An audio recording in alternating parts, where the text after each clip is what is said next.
Bonjour, aujourd'hui je vais vous monter une Wickham Fancy. C'est une mouche sèche qui se monte sur une hameçon 94-831. Ça peut être monté en 12, 14 ou même en 16. On utilise un fil jaune ou un fil noir. Là je vais prendre un jaune aujourd'hui. Et on prend un petit fil parce que c'est quand même un assez petit hameçon. Donc c'est un hameçon 94-831, c'est un hameçon qui a une longueur de hampe un peu plus longue. On a besoin de ça pour cette mouche-là. On installe le fil pour faire l'aile. Donc l'aile est composée de deux segments de plumes de canard. Alors, voilà, on va prélever les morceaux. J'avais déjà préparé les deux pièces. Donc on les met vis-à-vis, côte à côte. Voilà, du côté pour que ça fasse un beau V. Et on les installe. On mesure la longueur. Une fois que la longueur est bien mesurée, on change de main. Et on va mettre le fil un tour qu'on va serrer pas trop et un deuxième tour pour bien fixer. On regarde si elles sont sur le dessus comme il faut. Puis si oui, on met d'autres tours de fil pour solidifier et on coupe l'excédent. C'est la première étape sur cette mouche sèche-là. Ensuite, on va redresser notre aile. On va solidifier le devant et on va relever l'aile pour qu'elle prenne sa position debout. Donc on met des tours de fil à la base de l'aile en arrière pour s'assurer que l'aile reste le plus droit possible. Bon, alors une fois que ça est fait, on va essayer de séparer nos... On peut se prendre un petit outil, là, pour quelque chose de pointu, là, pour... je vais prendre mon ciseau pour essayer de séparer nos deux ailes. Voilà. Et comme les ailes sont prises sur deux plumes séparées, normalement, elles vont chercher à s'écarter tranquillement et à faire un beau V. On peut passer aussi les fils entre les deux segments si on veut vraiment qu'elles restent séparées. Je ne le ferai pas dans ce cas-là. On va se rendre à l'arrière de la mouche pour installer la queue, qui est faite d'une pincée de fibres...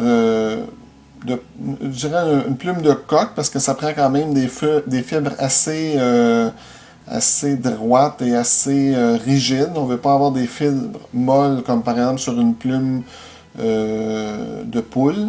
Donc on les prend sur un coup de coque et on installe une petite pincée. La longueur, c'est la même chose que le corps de l'hameçon, donc c'est quand même assez long pour cette mouche-là. On va passer un tour de fil en dessous pour lui permettre de rester bien droite.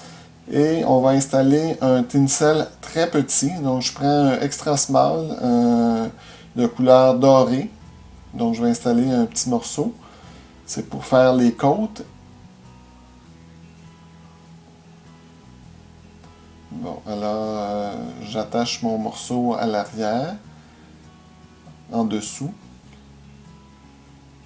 On solidifie. Et on va mettre... le corps de la mouche est en millard de couleur A. Donc je vais aller me chercher un petit morceau sur ma bobine. Vous voyez, je prends un numéro 12, mais on pourrait prendre, pour une mouche 16, on peut prendre un plus petit format. Donc on peut prendre un numéro 14. Donc on le coupe en biseau et on l'attache sur le dessus. Et on ramène le fil près de l'aile. Encore une fois, en approchant, on va essayer de mettre du fil derrière l'aile pour qu'elle tienne bien droit. Donc, on installe le millard en faisant des tours superposés à peine les uns sur les autres. Et on amène ça jusqu'à derrière l'aile. Et on attache. Une fois que c'est attaché, on va installer... Bon. Là, on voit que le corps est pas tout à fait... il est plus gros à l'arrière qu'à l'avant. J'aurais pu mettre un peu plus de fil sur la hampe pour que le corps soit vraiment droit et pas de bosse ou de... Là, ça fait que mon millard, il y a comme on voit qu'il rouvre un petit peu, là, c'est moins joli. Donc, on prend un saddle de coq brun pour faire notre palmer sur cette mouche-là. On essaie de trouver une plume, bon, pas trop longue. Là. On ne veut pas que le palmer dépasse trop la pointe le gap de l'hameçon dans le fond. Donc, on met encore du fil, on attache notre plume. Faire attention à nos ailes pour les...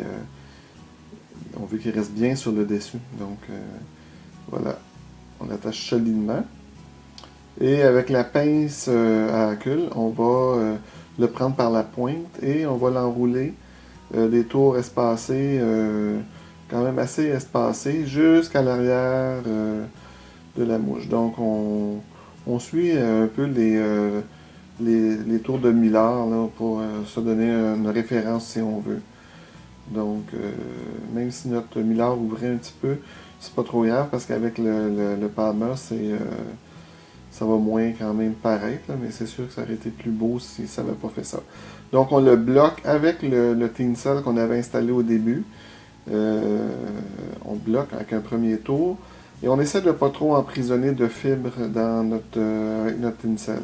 Là, je suis pris un peu avec... Bon, je vais le placer sur le dessus, là, bon. Et là, on va faire des tours, quelques tours pour que ça reste bien solide.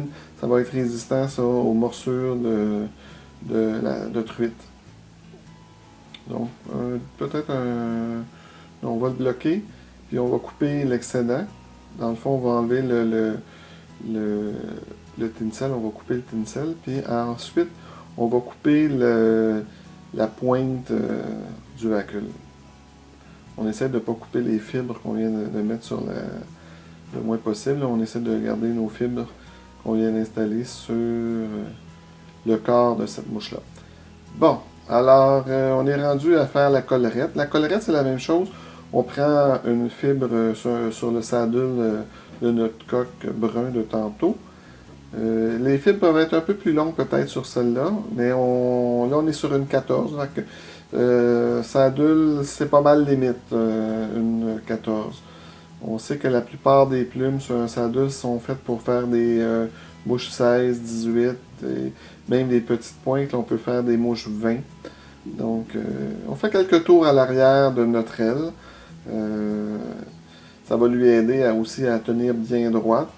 Et je dirais peut-être 2 ou 3 tours à l'avant. Et on va attacher ça avec notre fibre par en haut. On essaie de ne pas trop emprisonner de fibres dans notre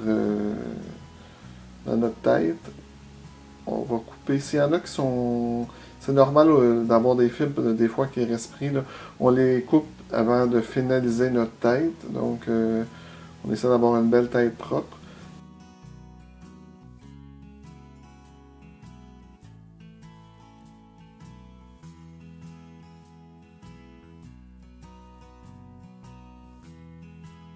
On va terminer notre mouche avec le finisseur de nœud.